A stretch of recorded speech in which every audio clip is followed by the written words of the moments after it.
A very good morning to you, dear students of class 8. So once again, I am here with my online class on English 2. So today we are going to do something new once again. Okay, last time we had finished with lesson number 5, but today I'm not going to take lesson number 6. We're going to jump to the last lesson of your textbook, that is lesson number 12, okay, which is on page number 127. Please take that, okay. And the name of the lesson is The Merchant of Venice. Okay, it's on page 127. You can check it out. Okay, why I have chosen this is because this is something new. It is a play. It's not a story. It's not a poem. It's not a write-up. It is something new. It is a play, and I'm sure this play, any play, is almost it's a first time for you all, no? And this Merchant of Venice. Now, this play you'll have to deal in detail when you reach class 9 and class 10. This is the syllabus for even for ICSE, so this is very important for you all. That's why I've chosen this lesson number 12, the last lesson of our book. Okay, today I'm just going to give you the introduction to this. What is it all about? I'll not deal the text. Okay, what is this about? First, what is a play? Now, I'm sure this is for many of, this is new for many of you. So therefore, we got to know what is a play. What is the difference between a play, poem, and other things? What is a play? Actually, this play also is one type of writing. It's a form of literary writing, okay, which consists of a drama. It is a kind of a drama where we have many characters who have dialogue with each other. Like in stories or in poems, we have the writer or the author, the poet himself is the narrator. He only speaks. But in this play, it is a kind of a drama where we have various characters who speak for themselves. It's a kind of a dialogue. In the school also we have some skit and all, isn't it? Skit. It's similar to that. Okay. Secondly, now about the play we are dealing. Okay. Now, what is the purpose of this play? Now, purpose of this play is not only to go through it, read it. No, it's not that. But basically, originally, plays were written for theatrical performance. Theatrical performance. I'm sure you know the meaning of theater. Now, in the olden days, what was the situation was, they didn't have like movie halls, the INOX halls, like we have cinema halls like we have today for entertainment, right? Those days they had a big halls which were known as theaters, and the actors, they used to really go there and dramatize the plays written by different writers or the playwrights. There were already existing many plays, and they used to act, they used to put on a drama, theatrical performance, and that was the means of amusement, entertainment for those people then. Okay, so that is the purpose of the play. It's not just for writing and reading and studying and mugging up. No, but that was the main intention in those days. Okay, theatrical performance, to perform and entertain people. Okay. Thirdly, we have now plays. Now, a play is composed of various acts. It is called Act 1, Act 2, Act 3. It is said. Okay. Now, what is this act? Now, like in any subject, you have, like for example, take maths, there is a table of contents there, right? And you have various chapters or lessons, various episodes are there. So similarly, acts, play is composed of many acts, okay? And each act is a different episode.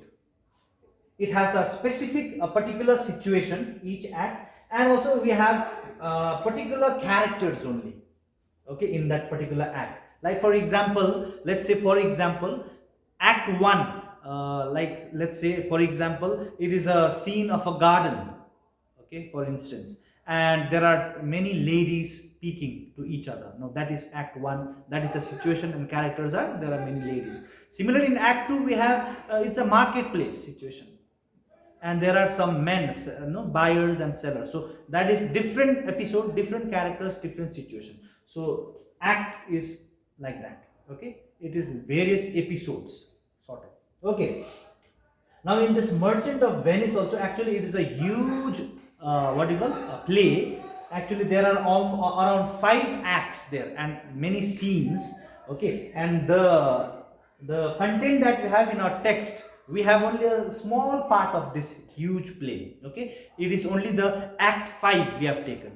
The text that you have in your book, that is only Act 5. It's not the entire play, Merchant of Venice. Okay, this is just an introduction for you all, so that you do later on in class 9 and 10, you will better understand the things. Okay, so I've made clear with the acts also. Now secondly, we have about the writer.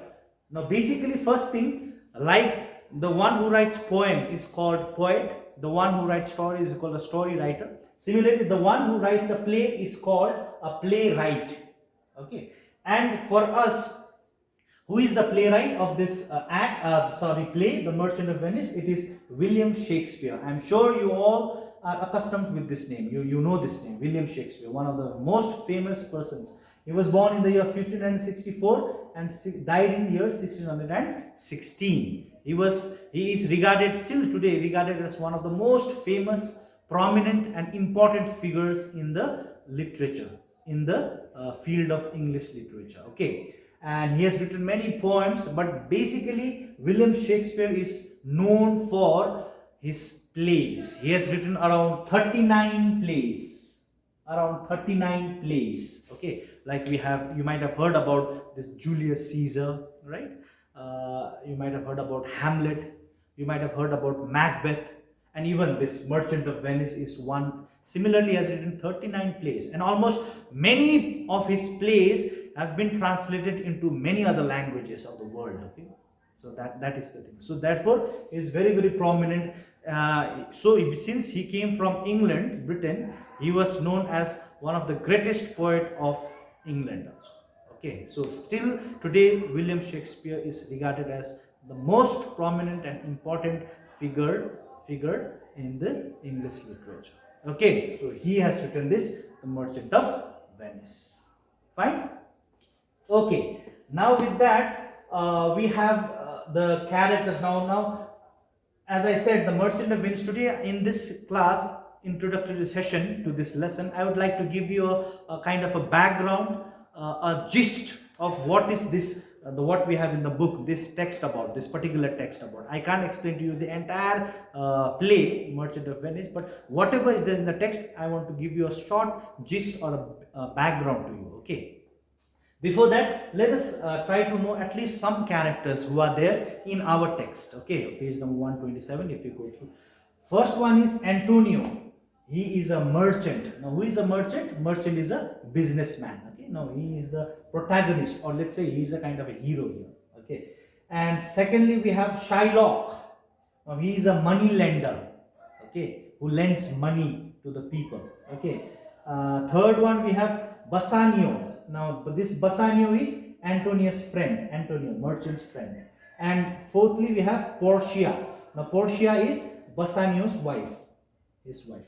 And also, I think we have Duke mentioned there. Now, Duke is actually the leader or the main, like kind of a, let's say, the like a king, not exactly king, the prince of a particular area, and he leads that particular state. So, Duke is as a judge there, he is there in our text. Okay.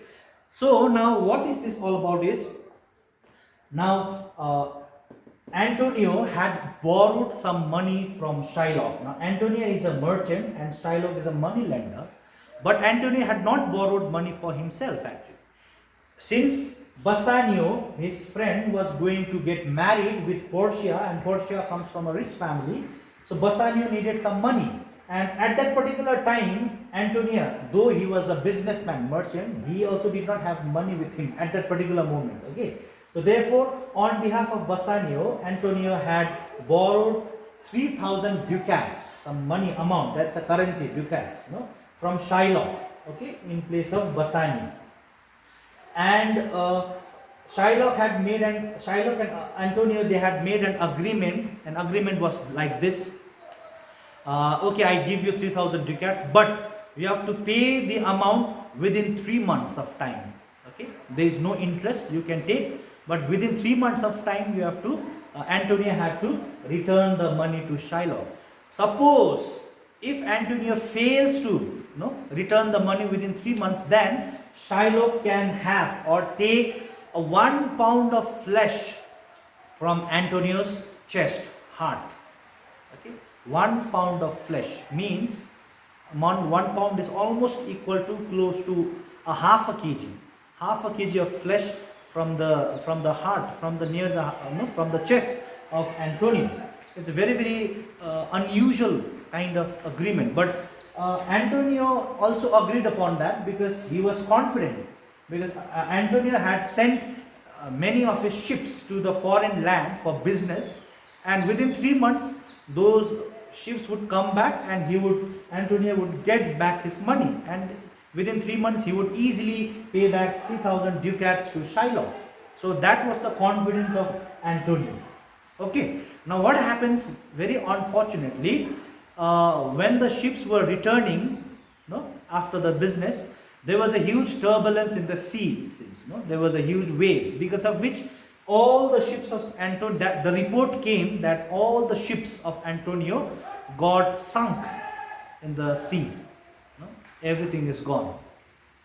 Because of that, Antonio is not able to pay back the required amount, 3,000 ducats, within 3 months.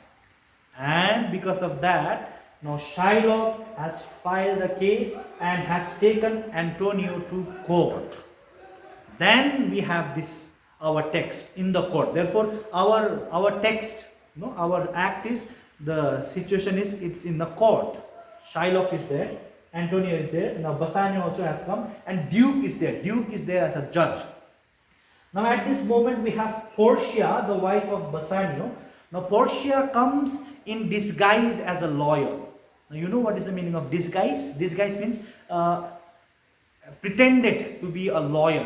She was not actually a lawyer, but she wore the dress of a lawyer and came and fought the case in favor of Antonio.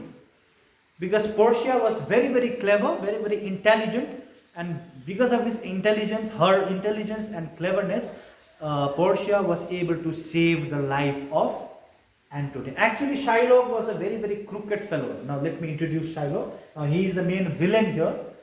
Shylock was did not like Antonio. He was jealous of Antonio because Antonio was a rich man, at the same time merchant, but he was very generous to the people, and people loved Antonio. And Shylock was not liked by people then. And at many instances, Antonio also had put down Shylock in the public. So Shylock was always looking for an opportunity to harm or hurt Antonio, and that's why the agreement was made, and Shylock was quite successful in taking Antonio to court. But in this situation, Portia, because of her through her cleverness and intelligence, saved the life of Antonio. So Portia came in as in the court. We see, if you go through the text, she comes as a lawyer, and first she tries to persuade Shylock to have mercy on Antonio, give him some more time. But Shylock was not at all ready to listen to her, because Shylock had already intended to kill or murder Antonio. 1 pound of flesh taking out of a person's body means death, isn't it? Murder. So actually Shylock wanted to get rid of Antonio. So Portia could not persuade. So later on, Portia nicely tricked Shylock. Tricked in a way, nicely played game with Shylock. Everyone came to know that Shylock actually was intending to kill Antonio. That's why he was not at all ready to have mercy on Antonio.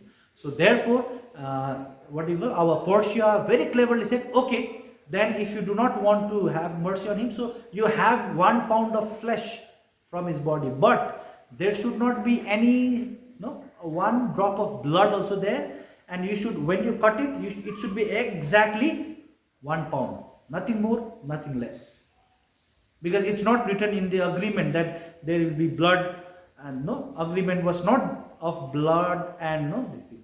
Agreement said 1 pound of flesh, you should have exactly 1 pound of flesh without any blood. So when Shylock found out that it is not possible, so Shylock started to say that no, I'm okay, then I'll withdraw the case, but give back the money to me.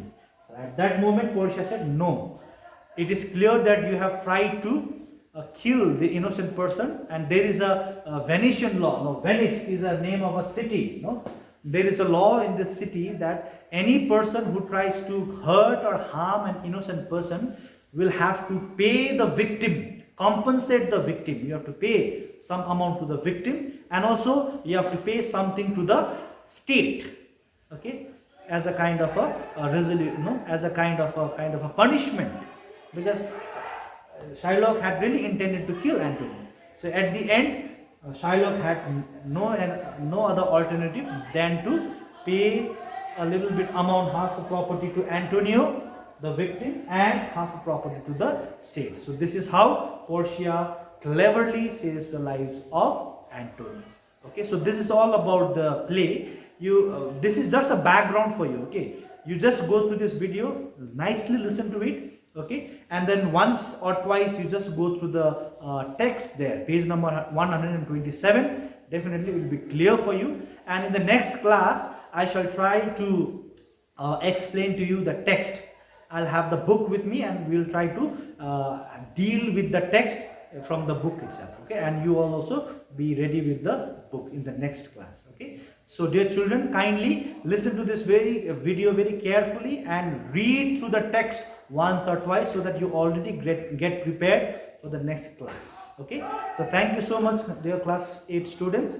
All the very best. Do your studies well and diligently, and do not come out unnecessarily from outside, and stay safe, stay healthy. Thank you. Have a good day.